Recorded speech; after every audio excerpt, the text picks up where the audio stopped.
Okay, so today is October 2nd, and I'm trying to make this good. There we go. Okay, so October 2nd, we're finishing 81 through 91. But before we do that, I'm zooming in and playing with it a little bit. Before we do that, we are going to do just a little bit of what the twos are doing, which is all of the verbs in the indicative, and then next week they'll do all of the verbs in the passive. So I picked the verb do, dare to work with them. Okay, and it kind of, once you've had enough Latin, you kind of start to see like Latin teacher tricks. Like, why would I pick the verb do, dare, dedi, datus to teach how we work with the principal parts? Right, exactly, because each part is very different from the other one. The only way I could possibly get any more different is if I did fero, fere, tuli, latus, which I probably will do in the passive, just because they really can then see, like, okay, so this is fere, and this is tuli, and this is latus, right? Okay, but, so just while we're here, I also came up with this weird thing to show them person and number and how they connect, and I used, like, primary and secondary colors to... I kind of need feedback because I've never taught it that way before, ever. What do you guys think? Cool. So the 1, 2, 3 means... First, second, third. Oh, yeah. Singular and plural. Whenever I'm this tired, it looks like it's toxic and should be avoided. I can't So- follow my brains. So, first person singular. Let's see if I can select it. But first person singular is I, and it's O and M, right? And first person plural is moose, and it's we. And second person singular is you. Wait, OST moves to something? OST moose tis enti. So it's just a different way of showing them OST moose tis enti. Well, I missed OST moves to something. Never mind. Right? And it's color coded, so like purple is blue and red, and red is red and red, and green is yellow and blue. Anyways, I understand. yes. Does that make sense? I don't know. I just kind of need feedback. Was that a good way to show it, or is that a terrible way to show it? I feel like Like when Well, you're I think explaining it's it and you're doing My that, it brain's makes not sense, but if you're processing. just looking at then it, it's like, you're like, what? what am I looking at? My Yeah. brain's not processing. Makes sense when you like explain Yeah. what you're doing, but Yeah, so this is third person singular, right? It's he, she, it, and it's T. Yes? And then third person plural is they, and it's inti. Oh. Ah, Okay. Okay. So I just used that, and then we're going through all of the different things that you do to it, right? Okay, so there's just present. You just take the infinitive, knock off the re, and then you find your stem, right? Would it be useful for me to go through this with you guys again, or are you good on this? You're good on this? Okay. Do you want these notes? Yes. Yes. Yes. Okay. I will give you these notes whenever we are finished. All right. So remember, you cross the line and you change parts, and then I'll give you the notes next week whenever we do the passive as well. And Okay. you can see I'm getting them ready for like the fact that we have indicative and subjunctive and different things like that. So that's that. So you can be looking for that in the notes next week sometime. So, oh no, did I make this? Oh good, I can move that. I had my folder underneath the camera and I was worried I wasn't going to be able to move it without moving the camera. And I think maybe I did just a little bit. Ah!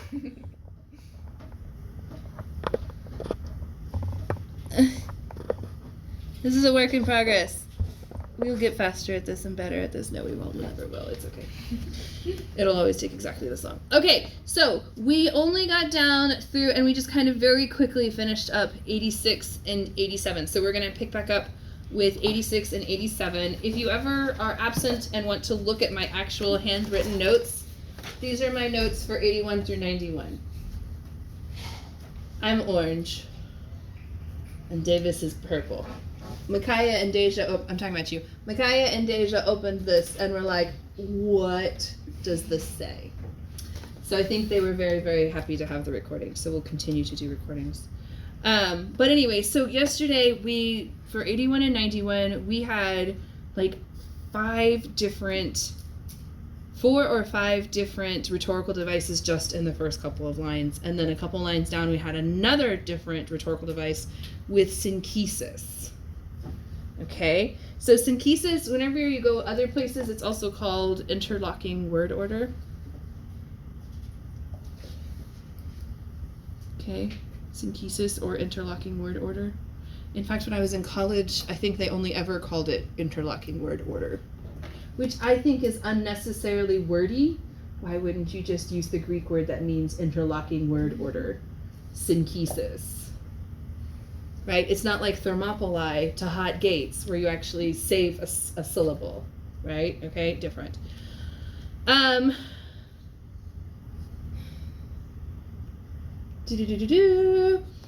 Okay, so then we're down here to quorum. Look, he actually used the full genitive without syncopating it. Did you see that? Did you like that right here? He actually made orum fit into the meter. Isn't that fun? Normally he's like tucrum, and you're supposed to know that that's genitive plural instead of accusative singular, blah, blah, blah, blah, blah, blah. Okay? What's interesting about this is ponto is dative, which is not what you would expect, right? Because the line is the dark night lies on the sea. So you would kind of think that sounds like an ablative, right? Yes? But remember, we've been talking about those rules. And different cases have different rules that they cover. One of the rules is if you have a compound verb, we talked about this earlier, but we'll talk about it again. If you have a compound verb, that is going to take a dative, which in this case is ponto. How do you like my arrows? Do those make sense? Okay.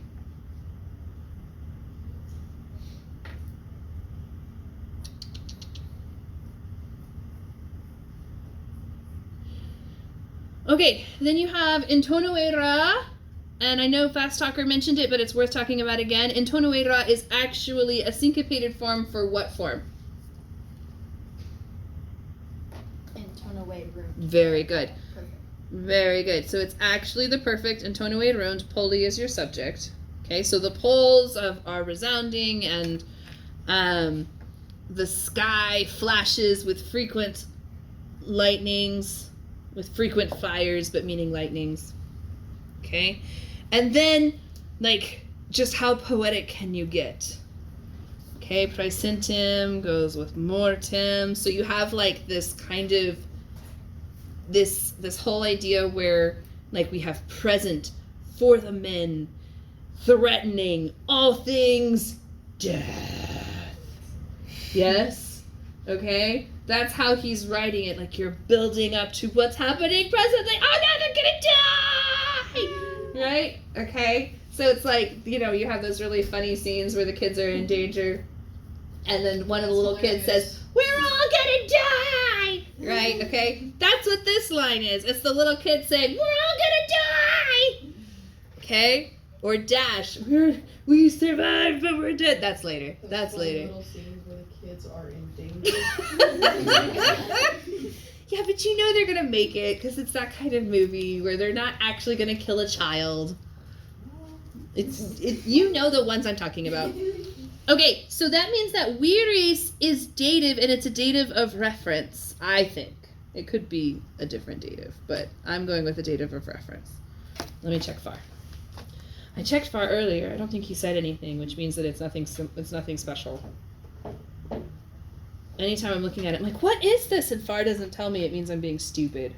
It is a dative of reference, far says. Woohoo! Okay. So in this case, you know, I want to make sure you've already got all these marked with Fast Talker, but I really, really want to make sure you understand what is happening here, because it sets up Aeneas's speech that you should have watched the video for last night, or at least the beginning of his speech. Yes? No, it is. It's his whole speech. It's the first time we're finally hearing from Aeneas. The book is called the Aeneid. Right? And we finally meet and hear from Aeneas in line What is that? Where is that? 94. Which I guess if you have like 16,000 lines, 94 comparatively is actually very soon. Right? Okay. But anyways, so that's the end of 91. So I kind of talked about this a little bit. How does having mortem at the end create emphasis? It's just building that suspense, like present what, present what, present what? Death. Okay? And then another thing that I want you to be thinking about, Virgil describes the storm created by Aeolus. How does the structure of Virgil's narrative reflect the destructiveness of the storm? So that's a question that just, the structure of Virgil's narrative reflects the destructiveness of the storm. We don't have to answer all of that right now, but that is definitely like a food for thought question. Does that make sense?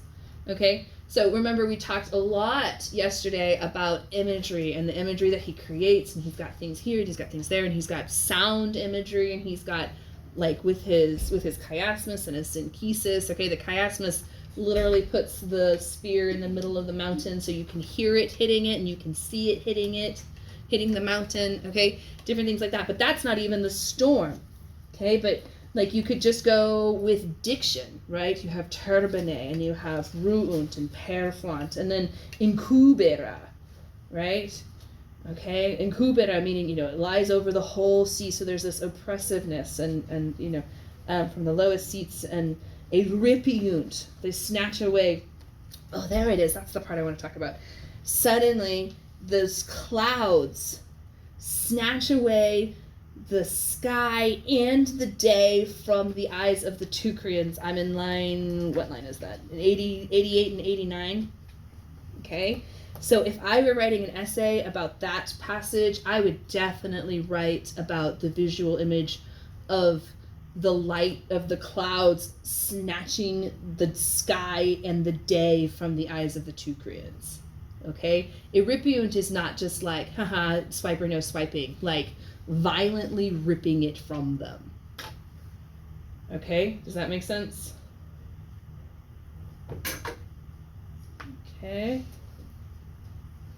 Sorry, video, I know I'm bouncing all over the place, but this is just like, Caesar taxes my soul and Virgil feeds it. So I guess it's a good balance. Yeah. Okay, so I'm going to let you kind of write those down, your thoughts about that down, and I'm going to go and get the next couple lines still passed in here because I forgot. Just go here. There. There. There.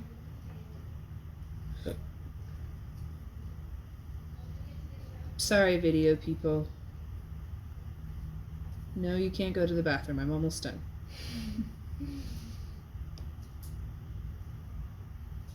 What was it through? 107?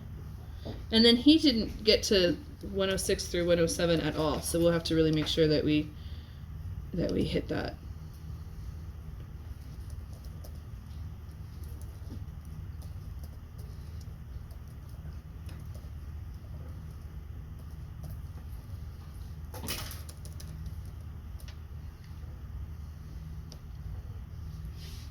One more step.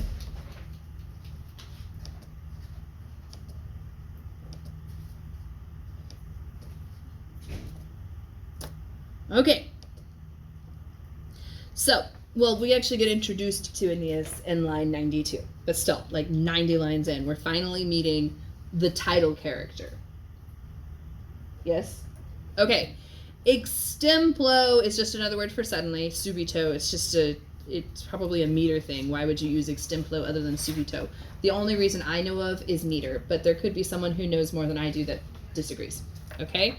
So the important thing to note here is that the limbs are the subject. Yes? The membra. Okay? The members of Aeneas, or the limbs of Aeneas, are loosened by frigore, by cold. Have you guys, I really hope, but like just that moment where just like cold fear washes over you and you get like goosebumps, and mine starts at my head and like I don't know, like I start like a tingly feeling and cold just washes from the top of my head all the way down to my arms and my legs. Yeah, like your hairs are standing up on end. That's what we're talking about right here. Like just cold fear. Okay? So this is the part where it really, like, I'm shocked nobody has taken this and turned it into a film study. Like, just the next 100 lines or so. Actually, like, this part of the storm and then what's going on through the storm, okay? Because I want you to be thinking in your head about how would you shoot this as a movie. You've all seen, like, Pirates of the Caribbean and things with, like, you know, Master and Commander and all of the stupid movies with ships on the stupid ocean, right? Okay?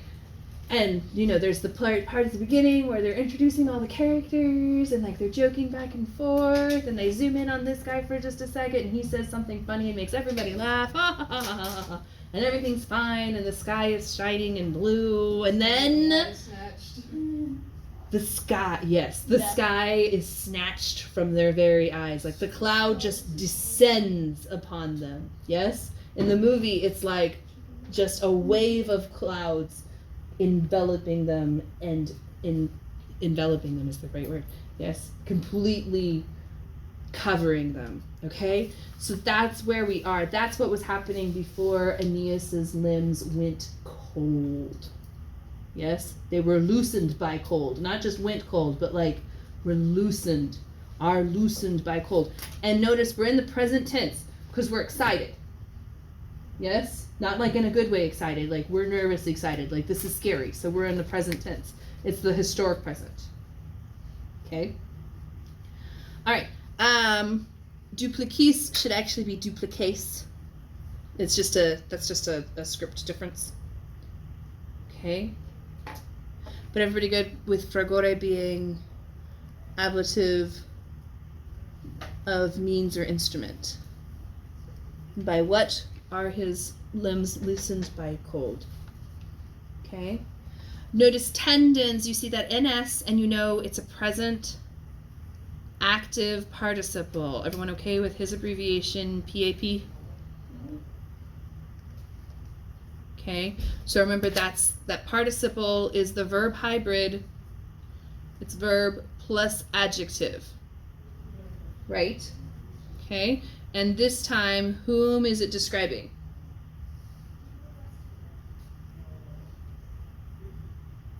Who's stretching? Who's the only person?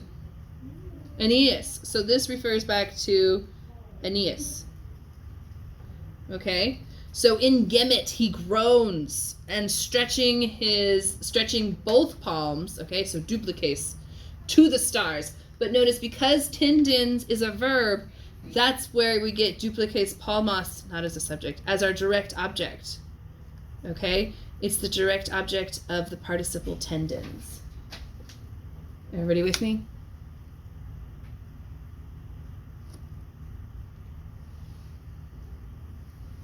Okay.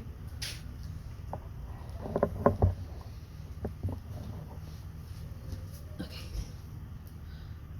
Questions so far? Everyone okay? Have I intimidated you with my vigor with this particular passage? I love book one. Book one it really doesn't have any missteps. Okay? Rayfert, it's Dekit, but Rayfert just sounds better here for whatever reason. Okay? But he says such things with a voice. Right? So Talia is the object of Rayfert. So that's a little heads up that they're beginning a speech, right? Because remember, the Romans didn't have spaces and they didn't have punctuation. So you have to have some kind of signboard. There's a speech coming. Yes? And it's always something like, he said these things, or he said such things. So hike would be these things. Talia would be such things. Okay? So he said, and it's okay if you translate it as past tense, as long as you're consistent. But my advice to you is to translate whatever tense is on the page, because then you're never going to get in trouble. It is literally what it says, okay? So he says such things with his voice. O terque quaterque beati. And this is actually evocative. right? He's talking directly to them. But this is the part where he's just saying, "Oh, woe is me." Yes? Oh, woe is me. Oh, whoa. Oh, whoa. 94 through 97. Ish. It's really the whole speech. It's really all the way down here. Like, that whole thing is, woe is me, I wish I had died at Troy. That's what this is. I wish I had died gloriously. It's just so that we know that he's not he's not actually wishing for his life to end. He's just wishing that if his life is going to end suddenly, he wishes that it could have been gloriously and in battle. We were making OO jokes and then we just see Whipple stare me down and she's going, I wish I had died.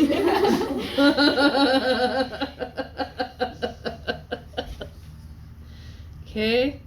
Just, I mean, that's what he's saying. All of this. It's just a really long way of saying, Oh. Where does Yeah. the speech end? with the end, 101. Well, with. You do have punctuation marks. So it ends with the quotation marks. Oh, 101. no. Yes. Yes. You do. The AP College Board is kind enough to provide you with punctuation, just not macrons. Okay. Fortissime. First of all, it's vocative, referring back to tidie, but then I also want to know what degree is fortissime. Your choices for degree are very good. Superlative. Okay, so superlative. Woo.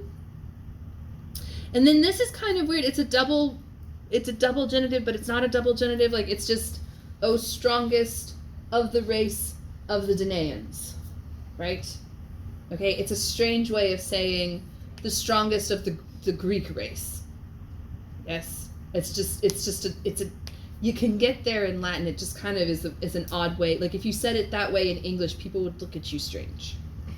Yes? Oh, Titius, strongest of the race of the Danaans. Like, they'd be like, what are you doing? Is that Shakespeare?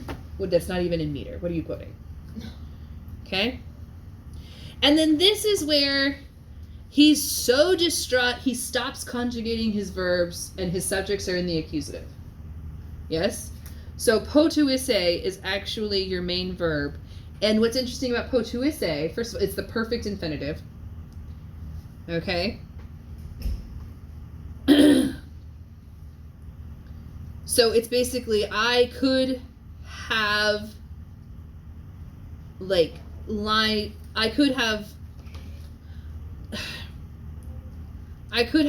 down on the Trojan fields, basically, right? It's a shoulda, woulda, coulda type thing, right? But it's important for you to know that this is perfect, okay?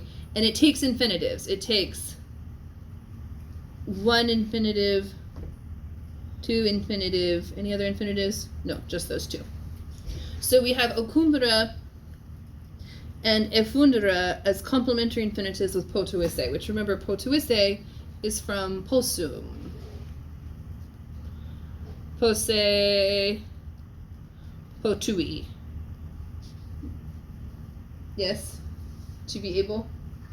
Right? So that comes from here. And just a quick little refresher on how infinitives work.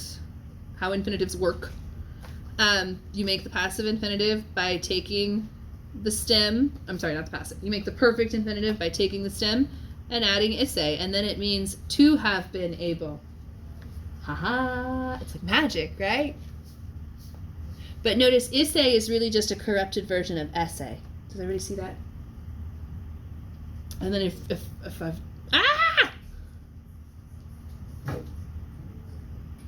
okay, and then esse, comes from sum, esse, fui, futurus. Is all of that looking familiar, I hope? To be? If not, I have a lot of quizzes to give you, because that's a hole in your pocket that we need to fill. Everybody recognize sum, esse, fui, futurus? I am, Yes. to be, I have been, to be about to be. Futurus esse, to be about to be. Okay? So, potuisse. Perfect. But that's why he's so distraught. He's not conjugating his verbs. And then it's sort of like an accusative exclamation, but it's really just an accusative subject of the infinitive. But it's not indirect discourse. It's just he's so excited he's not conjugating his verbs. Not that verb, anyways. He conjugates others later, but not that one. Okay. Where savage Hector lies by the spear of, and then this is like, okay, so have I told you guys that Roman authors, to look impressive and also to fit meter, they don't just say Achilles, they refer to Achilles by his father or his grandfather. So Aeacus is Achilles' grandfather's. So we're just supposed to know when he says Aeacidai that he means Aeacus, the father of Peleus, the husband of Thetis, the mother of Achilles. Are you with me? How do you know that? Well, there's a footnote the first time you do it, and if it comes up on the AP test, you just have to remember that it's Achilles. Because I'll give you a little family tree. How about that? So we have Peleus, and you guys remember the story of Peleus and Thetis. It's what started the whole Trojan War. Yes? We're gonna The golden write apples? this in the notes, the tree. If you'd like. So Peleus and Thetis had Achilles, and Aeacus should be the father of Peleus, but we'll have to double check. I'll double check later, and I'll post an addendum if I have to, people in the recording. Right? But it should be the father of Peleus is Aeacus. He has an interesting story. He's the one that went to an island, and he needed people, and so the gods turned the ants on the island into his people, and that's why they're called the Myrmidons. Yes, so Aeacus was the leader of the Myrmidons, and he's the ant people. Myrmidons, which equals, I'm not going to say arrow, I'm going to say ant people.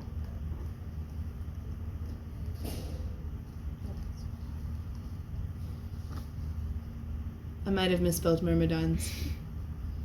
My brain is just misfiring on a lot of things right now. Looks like a twisted equal sign. It is a twisted equal sign. Myrmidons, it means ant people. Okay, so that's why they refer to Achilles as Aeacides. Because that's his grandpa. Shh.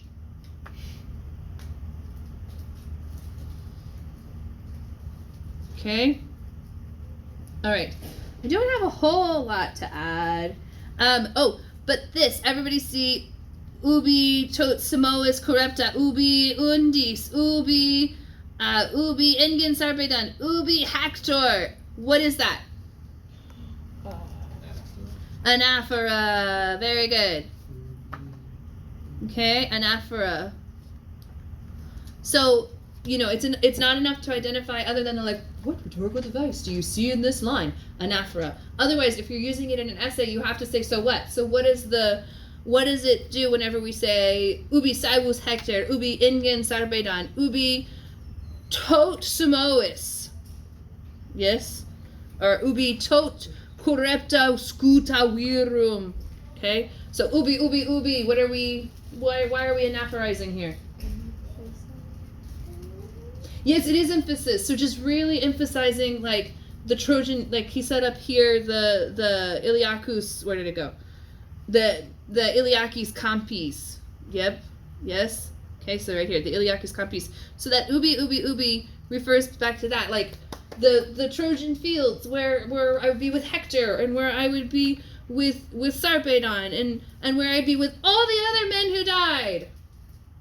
Okay? And the part up here where he's yelling, "Oh, greatest Tydeae, why didn't you just kill me there?" It's because in the Iliad, he fights the Tydeae. That's, so the 7 against Thebes, which we did in Latin too, right? Okay, that's part of the House of Thebes. So Tydeus, his son was Diomedes, right? So that's why he's Tydidae. And in the Iliad, like Fast Talker said, Diomedes faced off with Aeneas a bunch of times.